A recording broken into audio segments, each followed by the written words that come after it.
Hi అన్న, అందరికీ నమస్కారం.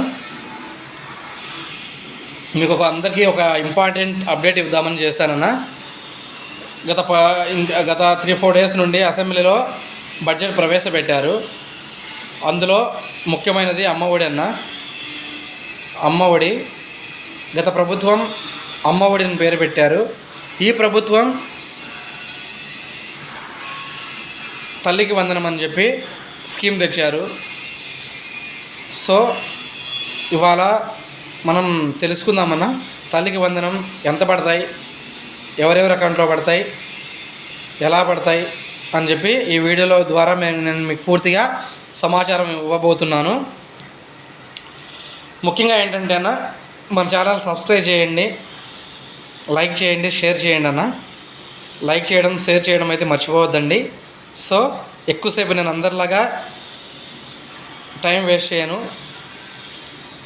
అనుకున్న విషయాన్ని తొందరగా మీకు అందించేస్తాను.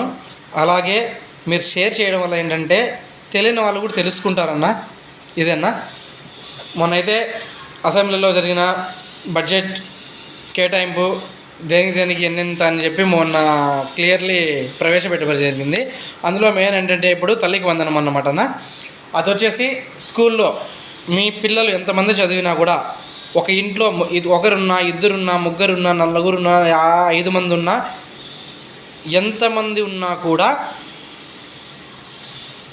మీరు అప్లై చేసుకోవచ్చు అన్న. ప్రతి ఒక్కరికి వచ్చి 1,500 రూపాయలన్న. 15,000 అన్న. ఒక పర్సన్కి వచ్చి 15,000 అన్న. అంటే ఒక బిడ్డకి 15,000, ఇద్దరున్నా, ముగ్గురున్నా ప్రతి బిడ్డకి ఇస్తున్నారన్నమాట.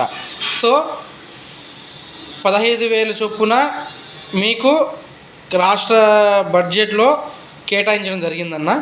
సో మీ స్కూల్లో ఇన్ఫర్మేషన్ అంతా తీసుకోవడం జరుగుతుంది. మీరు ఆన్లైన్లో కూడా అప్లై చేసుకోవచ్చు. మీ ఏ స్కూల్లో అయితే మీ పిల్లలు చదువుతున్నారో ఆ స్కూల్లో మీరు వెళ్ళి సర్టిఫికేట్స్ అన్నీ ఇవ్వాలి. ఆధార్ కార్డ్, మీకు తల్లిదండ్రుల ఆధార్ కార్డ్, బ్యాంక్ అకౌంట్ అన్నీ ఇవ్వాల్సి ఉంటుంది. ఇచ్చిన తర్వాత స్కూల్లో వాళ్ళే అప్లై చేయడం జరుగుతుంది. సో ఈ అమౌంట్ వచ్చేసి మనకు జనవరిలో వచ్చే అవకాశాలు ఉన్నాయన్న. అందులో ఏంటంటే ప్రతి ఒక్కరూ తప్పకుండా అప్లై చేసుకోండి. జనవరి తర్వాత నిధులు అకౌంట్లలోకి వస్తాయని చెప్పారు.